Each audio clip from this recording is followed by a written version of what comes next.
An alternative title for this video would be the old-ass Avatar cast, because it's very much so inspired by Digibro's old-ass anime cast, in which he goes back through various different shows or various different facets of anime and talks about his experiences with them and how he doesn't really want to, or rather that he doesn't want to, but he's very hesitant to revisit these shows for fear of ruining that original experience. His critical perception has changed, he has gained more life experience, and just in the simple act of aging, he can no longer empathize with that particular mindset that he was in at that point in time because he's 10 years older. He's just not the same person he was back then. When it comes to me and Avatar, specifically Avatar: The Last Airbender, I never really had a critical perception of the series, at least definitely not when I first watched it, because when I first got into the show back in 2006,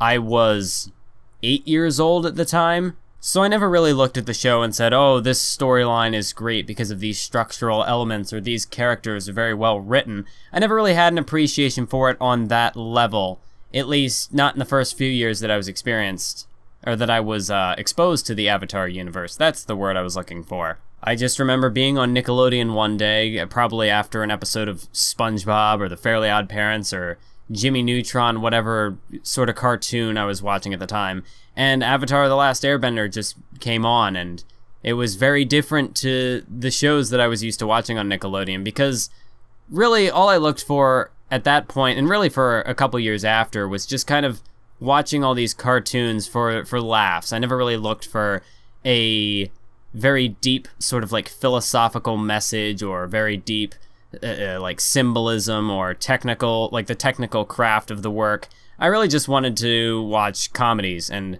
have a good time, just laugh. So for years, really, I only watched SpongeBob, and then eventually I started getting into like Jimmy Neutron, The Fairly Odd Parents, then more Cartoon Network shows came along, like Regular Show, and just all these different shows. I wasn't really looking for a very deep narrative, something that would really impact my soul. It would really just dig down deep into my inner being and really change me, really make me think about things differently. But Avatar: The Last Airbender was the first show that really impacted me on a deeper level. It struck a more, I guess, emotional chord with me. It was the first show that really kind of got me thinking and got me to really feel invested in a group of characters beyond just SpongeBob is funny. Timmy is a 10-year-old with fairy godparents, and that's a cool hijinks and stuff. Yeah, Avatar: The Last Airbender was definitely a hilarious show, and it would definitely make me laugh multiple times, but they're just the characters in that show, obviously because it wasn't really meant to be exclusively a comedy, but the characters in that show definitely impacted me in a deeper way than anything else I had watched at the time. I will apologize in advance if I end up retracing my steps on occasions, because I feel like I just did that, but still working on the whole unscripted vlogging thing, but with more practice I'll get better at it. As I said earlier, I first got into the series in 2006, which was during Season 2, or Book 2, the Earth Kingdom, or rather, it's called Book 2, Earth. So I missed really the whole water book. I missed the whole first season, so I would catch up on that through different like backlogs and whatnot, but I think it took me a couple months really to actually catch up on the chronological order of like how the events had played out, because I was only catching reruns, and I guess eventually I figured out when the new episodes were airing, because this was back in, like I said, back in 2006, so like this was back when I think like the TV guide, or at least like I was never too exposed to like TV guides where you could like pull up the list of channels and the list of shows and figure out what was airing when. Like I didn't really have access to that for, at least not up until that point. So really I would just flip through channels and be like, oh, hey, this show is on. And eventually I would figure out what channels had shows that I liked, and I would basically just sit on them exclusively, which is why I was a Nickelodeon boy for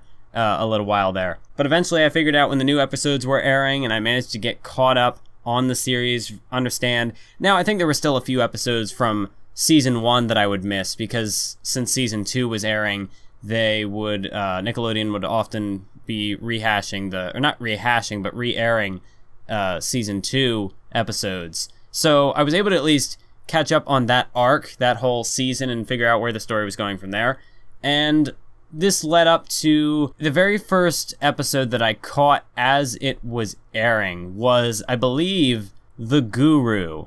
This was the first episode that I can distinctly recall watching and really getting like the full experience. Like, it wasn't just a rerun. Like, I think this was actually, yeah, because they both aired on the same day, I believe, in 2006. So I ended up catching The Guru and The Crossroads of Destiny, which was the season finale of book 2, the whole Earth story. So I'd managed to get caught up to this point, and I just distinctly remember The Guru for, like, Guru Patik was just, I don't know, the whole discussion between him and Aang was just really, really interesting. But this episode in particular was unique in that it was approaching more, like, philosophy. Like, the whole idea with the Avatar state, it was all just, like, controlling his emotions and trying to really form that connection with all the previous avatars so that he could really unleash his true potential. But then he ended up going against that. He had to go back to save his friends, and really the whole conflict of Aang would not be able to channel the Avatar state, and if the Avatar was killed in the Avatar state, then it would completely cut off the future avatars. It would just end it with Aang, and it was just a really good, like, building of tension going into this final episode of the season. So when the Crossroads of Destiny came around, of course this is going to be spoilers for Avatar: The Last Airbender, although I'd assume most people have at least heard of it, if not watched it. If you're watching this video, I'd hope you watched it. But the cliffhanger ending at the end of season 2 wrecked me as a kid, because then it was another, like, 8 months until the 3rd season started airing. And as a kid, like, I didn't even realize how these stories were made. Like, oh, there would be a 3rd season. So when new episodes just stopped airing, I was like, what? Is that it? It's over? And so this cliffhanger ending really just, like, killed me. Because I was like, no, he got, like, struck by lightning, and he's, like, dead. Aang is dead. And it just really destroyed me. And it wasn't until, I believe, 2007 was when it started airing again in September. But I didn't catch on to the 3rd season that it was actually airing until, like, about a third of the way. Like, after a third of the season it aired. And then I eventually was able to catch up from there. And really, the whole climax of the series and the way that it ended, it was, you know, for a series, like, I hadn't been used to serialized shows at this point. So the whole idea of each episode being interconnected and that this was all one grand story building up to a climax, it was foreign to me. It was something that I hadn't really experienced unless, like, it was in movies. But for a TV show where everything that I watched up till that point was mostly episodic, having this overarching narrative over the course of years as these episodes came out was mind-blowing to me. And to watch it all come together in this big fight, this big war, really, in book 3, and how it ended up, it all came together during Sozin's Comet, and the big fight at the end with Aang and Fire Lord Ozai, who up until that point had really just been cast in shadow. So when he was finally revealed, it's like, oh shit, this is getting serious now. We've found the final boss, and it. Really, the philosophies, the show approach, really just the fact that it was a kid's show, definitely, but this is what kind of makes me think nowadays that this is one of the best, like, cartoons ever made.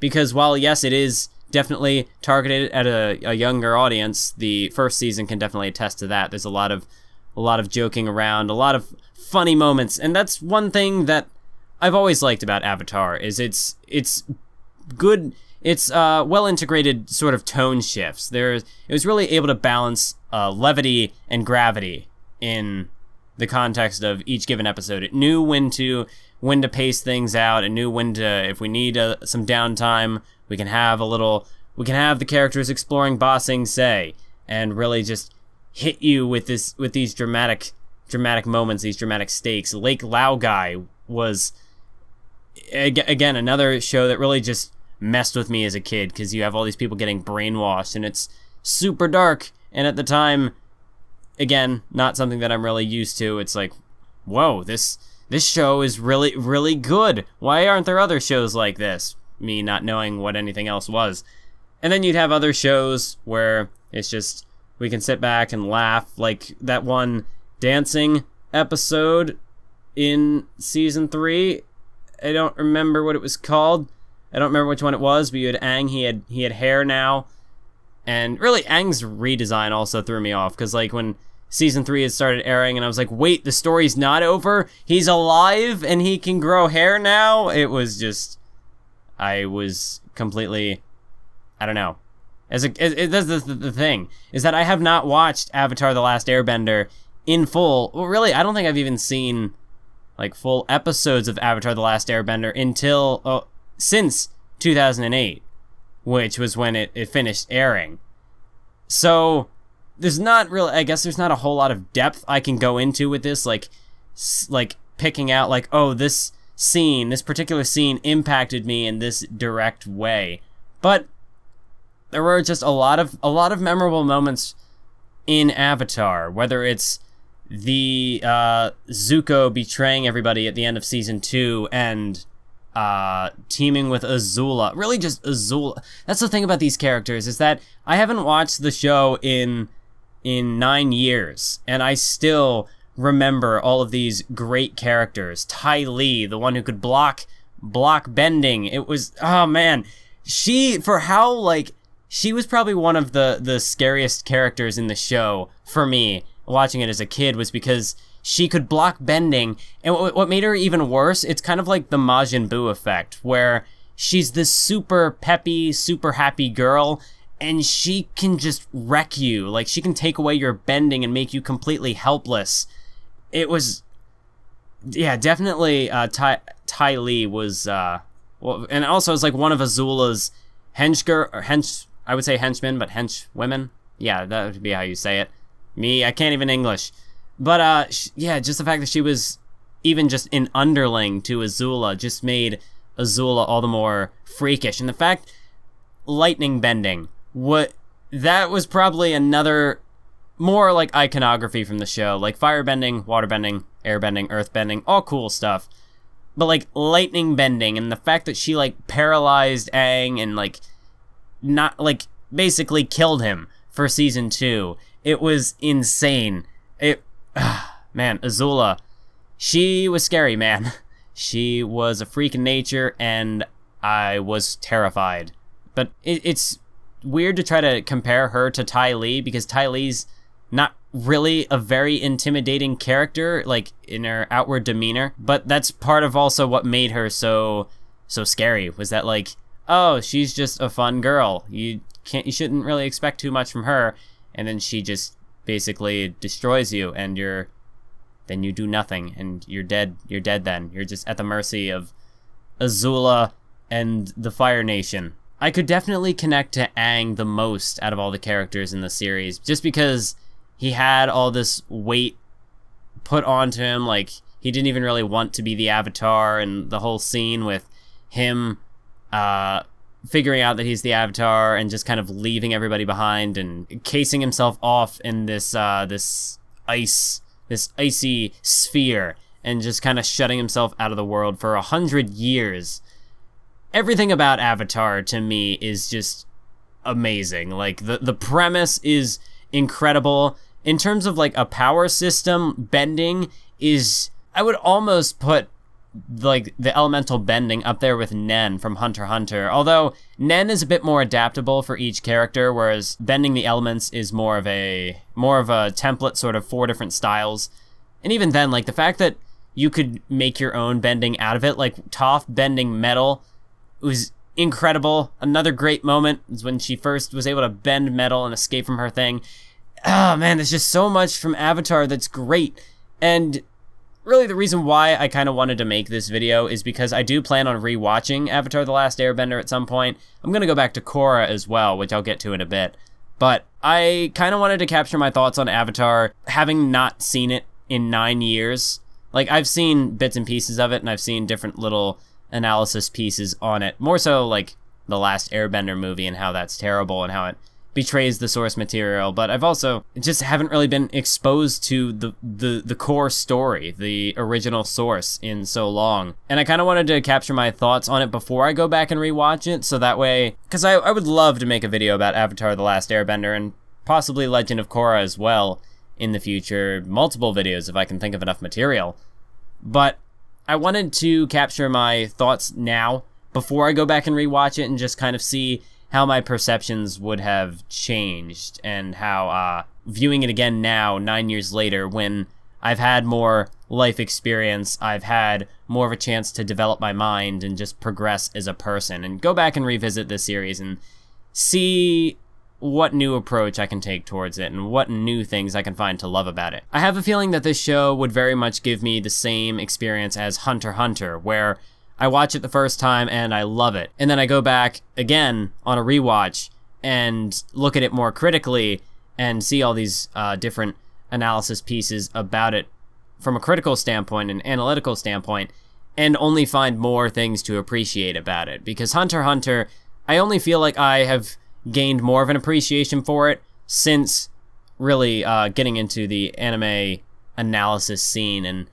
seeing all these different elaborations on different characters, different elements of the story. Alexander's channel is great because he dissects all the different characters like Kurapika, Gon. He just has so many great videos that provide so much more insight into these characters, and it reminds me again why I love them so much. And with Avatar: The Last Airbender, it's not that analysis videos aren't out there, because I know that they exist, and if I do enough searching for them, I can definitely find more than a few of them. I just haven't really, like, sought it out because I haven't seen the series in so long. So hearing parts like, oh, the romance between Aang and Katara wasn't the strongest part of the show. Like, when I first watched it, I thought that they were cute together, and I thought it was great. But then, you know, looking back on it, I could kind of see, like, just off of my own memory, I could kind of see where, like, how that's not the strongest aspect of the story. I don't know, I feel like Aang and Katara probably could have hooked up earlier on in the show, and it wouldn't really have impacted the story. It's kind of like Edward and Winry in Full Metal Alchemist Brotherhood. Is that, why do we have to wait until the very end to get this? Because then we don't really get to see how it's explored. Well, I'm getting off on tangents now. Out of all the characters, though, Zuko, he was great, more of an edgy, sort of angsty teenager type character, but he comes into his own, he becomes a man, and that's really what Avatar: The Last Airbender was all about, is just coming of age. It happened really with all the characters. Zuko became a better man, Aang became the true Avatar, the true leader that everybody needed, that everybody deserved. Sokka, man. Sokka is...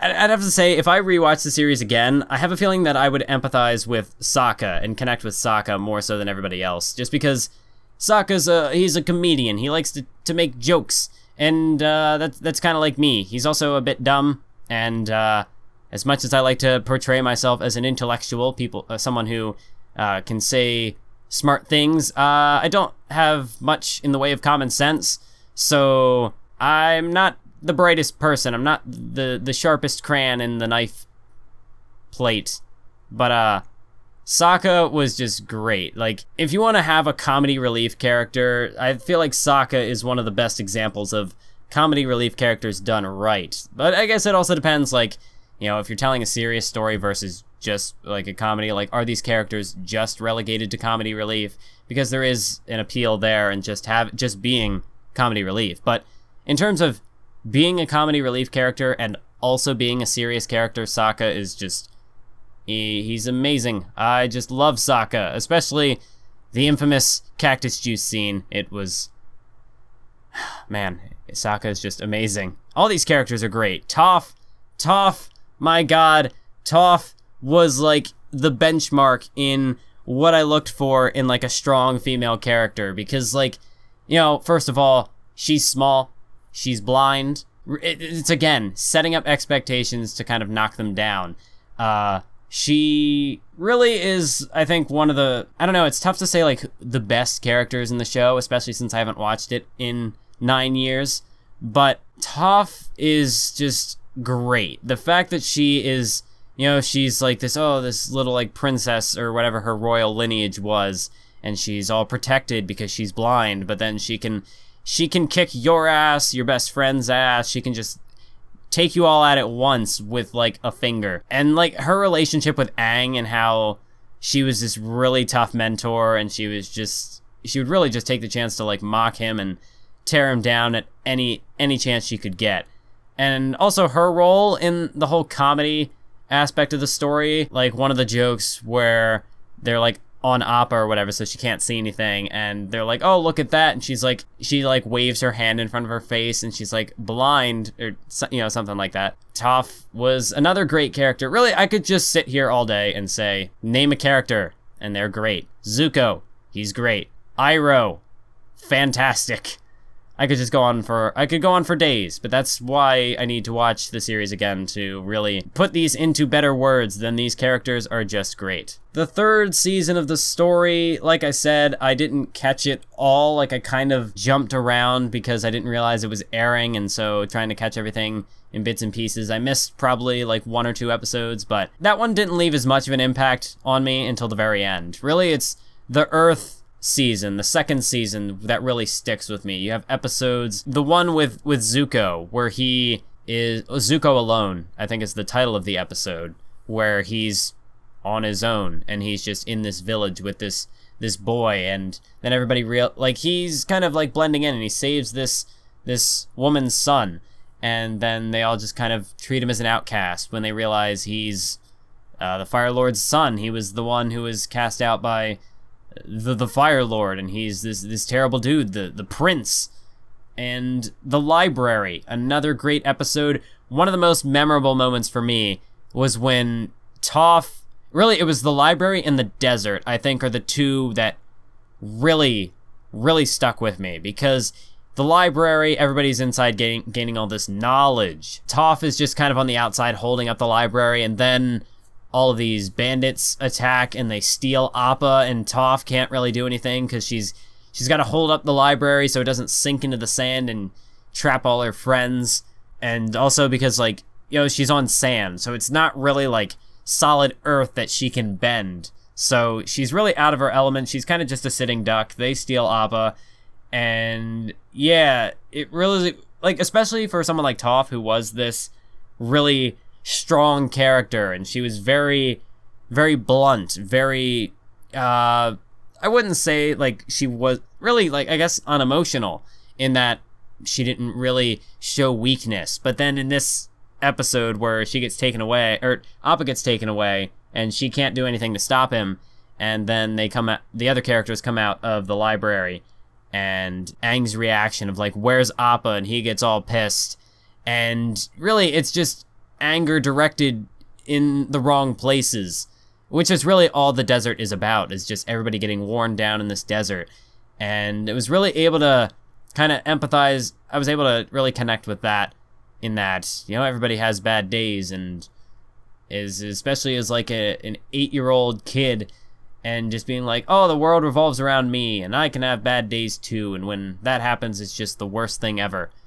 And seeing Aang really just go off on his friends, and just really this happy-go-lucky character who's all plucky and funny, and, you know, super not exuberant. Is that the word I'm looking for? I don't think so. Super excited, super rambunctious, and then he's just kind of reserved and somber and angry, and it's a very interesting juxtaposition for the show at the time. And then you have someone like Toph, who never really shows weakness, but the fact that she couldn't save Appa, and she feels really bad about not being able to, so when Aang lashes out at her, she's just kind of, yeah, like, that happened, and it's my fault, but there's nothing I can really do about it. And it's just a great episode. There were so many great episodes in Season 2. The Tales of Ba Sing Se, man. But I think I've talked enough about Avatar: The Last Airbender. Obviously, it's a show that I love. It's a show that I would love to make an abundance of videos about. I'd love to make an extended series of videos like I plan to do with Baby Steps, just going into everything about this show and what makes it so great. Just other than saying the characters are great, the premise is great, the world is great, the power system is great. I could go on for days, really just listing everything off, and hopefully I'll be able to do that at some point in more of a more structured format. Then we move on to the Legend of Korra. And Korra definitely did not leave as much of an impact on me as Avatar: The Last Airbender, part of that being because it was aired 4 years later. And Nickelodeon did a really shitty job at advertising for this thing, because like the first season was aired in a time slot, and then into like book 2 and book 3, like it was aired in different times, or maybe book 2 was also aired on time, but then like season 3 it ended up like switching to their website. And then season 4, like I haven't even watched season 4 because their release was terrible. Like I thought it ended after season 3, and then like I saw this YouTube trailer for it the one time, and it's like, oh, season 4 on the website, and then I went to their website, and there were like episodes missing, and so I just never really got into season 4. But The Legend of Korra was also great. I loved it in that it had a different spin on the Avatar universe, and it was going at things from a more mature perspective, because obviously the original audience for The Last Airbender would have grown up a bit. They would have aged in the 4 years that passed between season 3 of The Last Airbender and season 1 of Korra. Amon was a great character, a great villain. The idea of non-benders rising up against this, really, it does well to build off of the conclusion of The Last Airbender, to set up this new premise. And I'm sure that there are people who don't really like Korra because it's a sequel to The Last Airbender. Did The Last Airbender really need a sequel? And personally, I prefer Avatar: The Last Airbender. I think that is partially steeped in nostalgia because, I was younger, more impressionable at the time that I watched The Last Airbender. Legend of Korra, the characters didn't really stick with me as much. Like, Bolin was kind of like the Sasuke light. Did I really just say Sasuke? Are you freaking kidding me? It's Sokka! Sokka! He was funny in his own unique way, but not as memorable to me as Sasuke. Sokka! His brother, whose name I don't remember, is it Mako? I might have that right. But he wasn't, like, obviously I can't remember his name, so he wasn't that impressionable.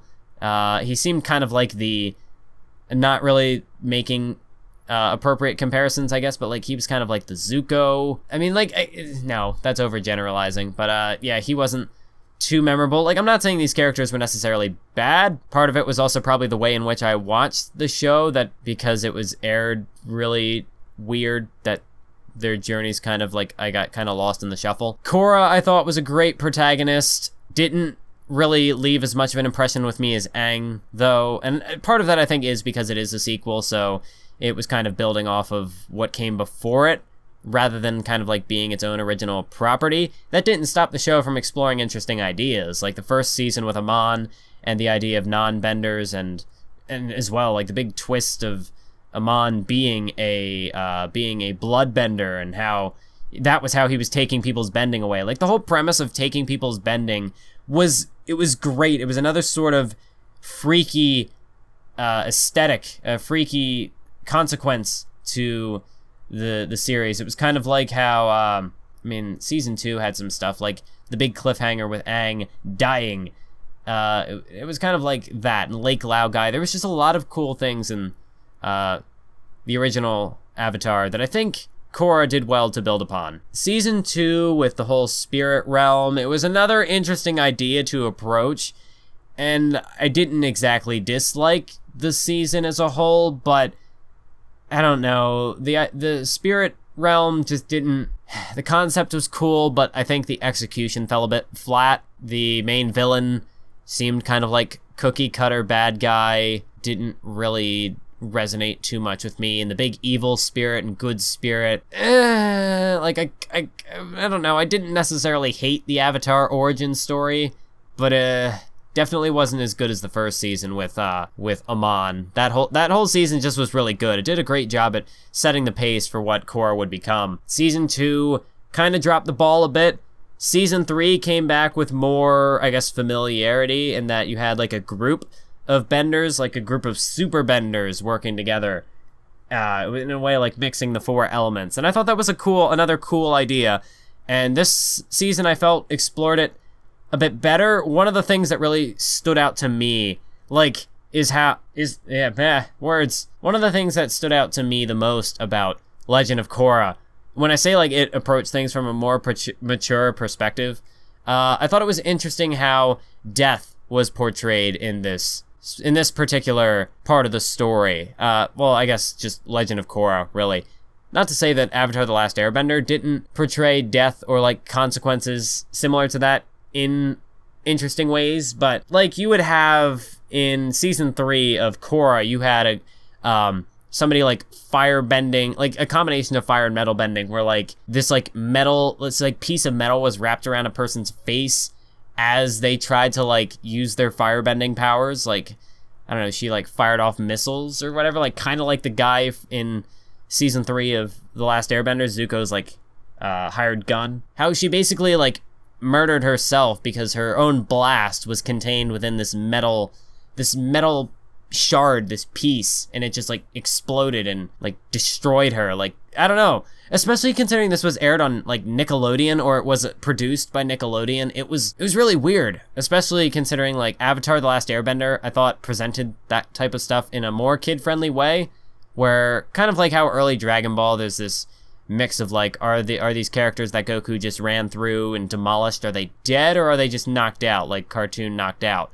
Avatar: The Last Airbender kind of approached things in that way, although people did die, and I won't say there was no brutality in it. Like, again, the scene of Azula sniping down Aang with her lightning was insane. And then you have like Zahir taking people's air so they can't breathe and just suffocating them. That was brutal as well. Season 1 had, the way that Amon was finished off was another sort of brutal thing, sort of a plot twist I never saw coming. But again, season 3 kind of fell flat in the villain, like in as far as the villains went as well. Whereas I think they were a bit better fleshed out than whatever the guy's name was from season 2. I still think the big finale for season 3 wasn't that great. Like Zahir, how he was able to learn how to fly, like, I have no human attachments because my girlfriend died or whatever. I don't know. Felt a little, what's the word I'm looking for? A little contrived. I don't know, season 3 just doesn't stick with me as much. And then season 4, I haven't seen it, but from what I understand, it's going to be another sort of more of the same, a good premise. I'd imagine that its execution could be hit or miss. I've seen, like, based on like the little promotional stuff I've seen, all evidence seems to point towards that it could be good. And because it's Avatar's usually good at ending its stories, so I'd like to have hope. But I don't know, Korra has disappointed me with the finales of seasons 2 and 3, so we'll see how that goes. Korra overall, not to say that the cast is any less distinct or any less like well developed, but they're not as memorable to me personally. Like, the characters just, I don't think are as iconic, whereas in Avatar: The Last Airbender, each character had a very distinct motivation, and because it wasn't a sequel, it didn't feel like, for example, I mentioned Bolin, how he kind of felt like a rehashing of Sasuke. Sokka! Although he was more so comedy relief and less so serious from what I recall. And then you had like the relationship between Korra and Bolin's brother, I think was Mako. I kind of liked what they did with the romance between those two characters and that it didn't work out, but I don't know, maybe that's just a disconnect with me never having actually been in a serious relationship. So that could be part of the reason why it didn't stick with me. The characters just, I don't know, they just don't resonate with me, and I'm not quite sure what it is. I guess that's why I need to rewatch both shows and figure that out. Hopefully this was enjoyable for some of you. Any of you? Anyone? Is anyone still here? Are you still listening? Come back to me. So, yeah, I guess that's gonna wrap up this video. I don't know what it's actually gonna be titled, so I'm just gonna call it the Old Ass Avatar Cast. Thank you for joining me. I hope this was interesting to at least some of you. Maybe you could parallel my similar journey. Maybe you had similar experiences with the show. Anyways, I would love to get your feedback. What things about Avatar do you think I should talk about if and when I do make a video about it? Hopefully in watching the series I would come up with my own ideas, because just kind of being given ideas, there isn't, I guess, like if somebody gave me an idea like, oh, make a video about this aspect of the show, and it, like, that aspect of the show didn't really resonate with me to the same degree as it might have with that person. I don't know, I just feel like there's less to tap into with a suggested idea rather than a homegrown, personally generated topic for a video. But I don't really know what else to say. This video is over.